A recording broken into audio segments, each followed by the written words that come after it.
वादों से अपने मुकरता नहीं, पूरा उन्हें कभी करता नहीं। तानाशाह ओ तानाशाह, तानाशाह ओ तानाशाह। विडंबना तो देखिए, पूरे लोकतंत्र का मजाक बना देने वाले जोक्स नहीं बर्दाश्त कर पा रहे। कभी लंदन के सेंट्रल हॉल वेस्टमिंस्टर में भारत की बात सबके साथ कार्यक्रम में प्रधानमंत्री नरेंद्र मोदी ने कहा था कि आलोचना लोकतंत्र की सबसे सुंदर चीज है, उनकी सरकार की भी आलोचना होनी चाहिए। बेस्ट फ्रीडम ऑफ स्पीच वो क्या होता है? कुछ भी बोलने की फ्रीडम चाहिए तो पहले नेता बनो, और उसमें भी एक खास पार्टी के, फिर तो जितनी गंध मचा सकते हो मचाओ। अभी ऐसा वक्त था कि प्रधानमंत्री की पूरी वेशभूषा धारण करके उनकी मिमिक्री की जाती थी, मगर एक्टर्स का घर नहीं तोड़ा जाता था। कुणाल कामरा की सबसे बड़ी गलती है कि उन्होंने देश के संविधान पर भरोसा किया।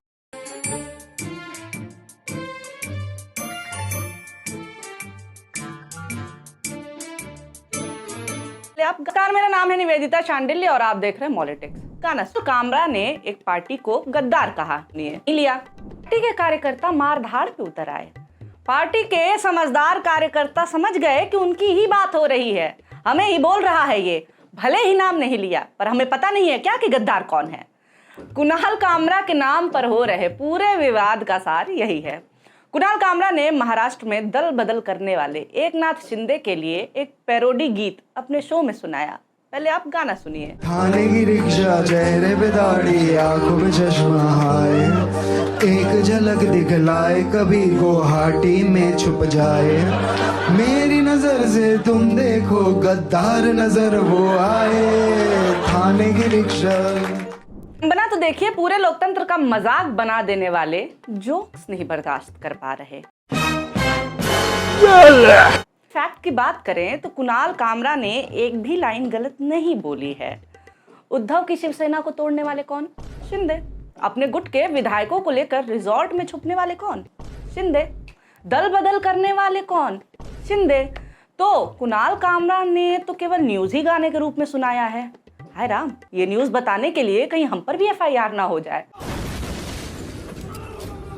गजब की रणनीति इन्होंने अपना रखी है। हम करेंगे कांड, पर अगर तुमने कह दिया कि हम कांड कर रहे हैं तो तुम्हारी खैर नहीं है। कुणाल कामरा अपने शो में न्यू इंडिया पर तंज कसते हैं, कहते हैं मुझे तो पुराना ही इंडिया भेज दो। कुणाल कामरा को गलत साबित करते हुए नए इंडिया का उदाहरण पेश किया गया। ये नए इंडिया में ही हो सकता है कि गुंडई करने के बाद गुंडे जिसके साथ गुंडई की है उसके ऊपर ही एफआईआर करवाए। सर हमने गुंडई की है, लेकिन उस आदमी को अरेस्ट करो जिसके साथ गुंडई की है, और पुलिस एफआईआर कर भी लेती है।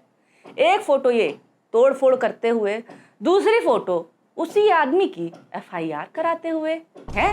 वाह रे न्यू इंडिया, गजब। वैसे जब मैंने पूरा शो सुना तो मुझे लग गया था कि बवाल तो होना है, मगर एकनाथ शिंदे वाली बात पर बवाल होगा ये अंदाजा नहीं था, क्योंकि कुणाल ने शो में एक और गाना गाया था जो ज्यादा भयंकर है। सुनिए। झूठा हूँ मैं, कातिल भी हूँ, सब घोटालों में शामिल भी हूँ।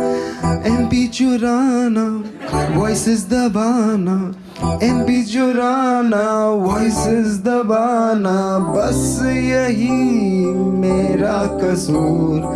वादों से अपने मुकरता नहीं, पूरा उन्हें कभी करता नहीं। तानाशाह ओ तानाशाह, तानाशाह ओ तानाशाह। जो मैं कह रही हूँ वही बात ट्वीट करते हुए मोहम्मद जुबैर ने भी कही है। उन्होंने कहा कि मैंने कुणाल से कहा था कि बादशाह और बादशाह की पैरोडी के लिए भाई तुम पर एफआईआर होगी, मगर मैंने सोचा ही नहीं था कि बवाल भोली सी सूरत की पैरोडी के लिए होगा। ना केवल वीडियोस देखिए किस हद तक की गुंडई की गई है। बवाल का ये असर हुआ है कि कॉमेडी क्लब बंद करने का फैसला लिया गया है।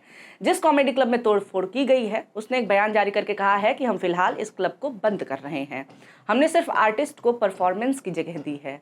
वे अपने बयानों के लिए पूरी तरह से खुद जिम्मेदार हैं, पर बार बार हम निशाना बन जाते हैं। लंदन के सेंट्रल हॉल वेस्टमिंस्टर में भारत की बात सबके साथ कार्यक्रम में प्रधानमंत्री नरेंद्र मोदी ने कहा था कि आलोचना लोकतंत्र की सबसे सुंदर चीज है, उनकी सरकार की भी आलोचना होनी चाहिए। एक्सक्यूज मी सर जी, सर जी एक्सक्यूज मी, वो आलोचना करने वालों के साथ तो मारपीट हो रही है सर जी, केस हो रहा है।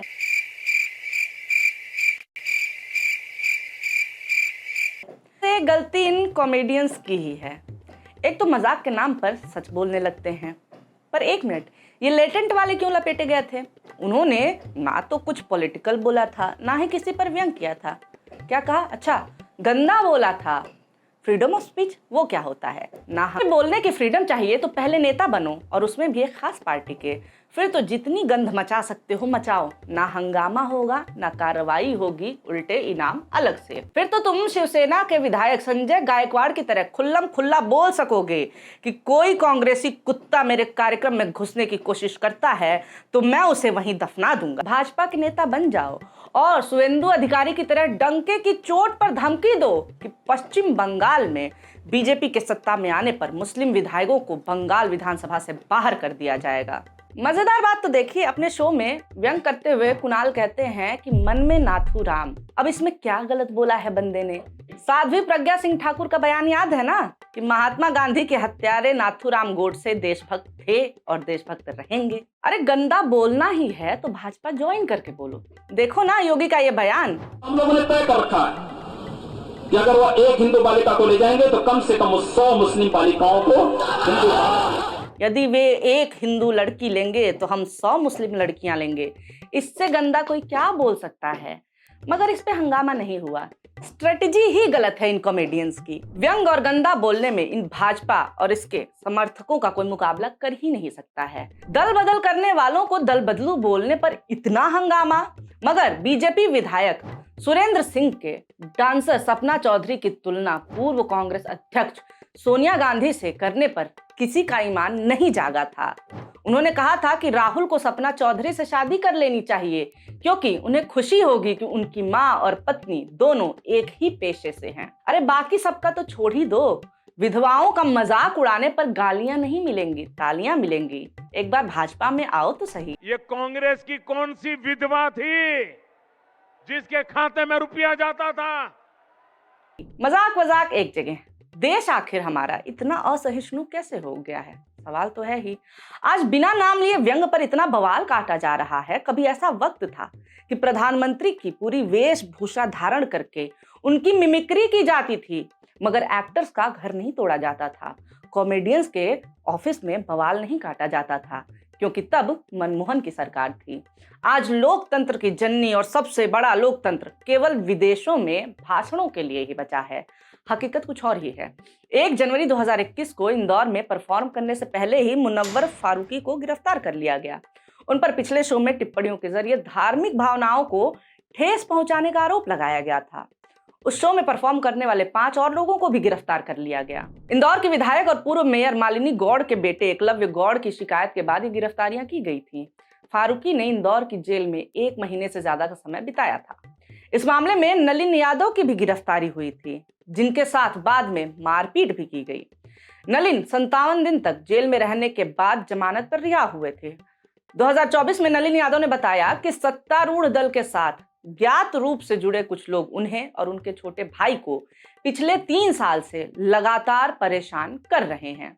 उन्होंने इंस्टाग्राम पर एक पोस्ट में लिखा कि मेरे गृहनगर में मेरी नई पहचान एक राष्ट्र विरोधी के तौर पर है। सत्तारूढ़ दल के साथ ज्ञात रूप से जुड़े कुछ लोग मुझे और मेरे भाई को पिछले 3 साल से परेशान कर रहे हैं। ये लोग आपस में रिश्तेदार हैं। आखिर ये कैसा लोकतंत्र है जहां पे फ्रीडम ऑफ स्पीच नहीं है? लोकतंत्र को लठ तंत्र बना दिया गया है। जिसकी बात पसंद ना आए लाठी लेके चल दो। अरे जब सैया भय कोतवाल तो डर काहे का? चल दो लाठी लेके, कर दो तोड़फोड़, कुछ नहीं होने वाला आपका। कुणाल कामरा की सबसे बड़ी गलती है कि उन्होंने देश के संविधान पर भरोसा किया। शो में उन्होंने संविधान दिखा करके कहा कि इसीलिए मैं बोल पाता हूँ। अरे भूल गए क्या कि ये नया भारत है? कुणाल कामरा से जुड़े इस पूरे विवाद पर आपका क्या कहना है कमेंट करके जरूर बताएं। वीडियो आपने अंत तक देखा हो, अच्छा लगा हो तो लाइक जरूर करें और ऐसे वीडियोस आपके सामने आते रहें इसके लिए हमारे चैनल मॉलिटिक्स को सब्सक्राइब करना ना भूलें। वीडियो देखने के लिए बहुत शुक्रिया, बहुत धन्यवाद।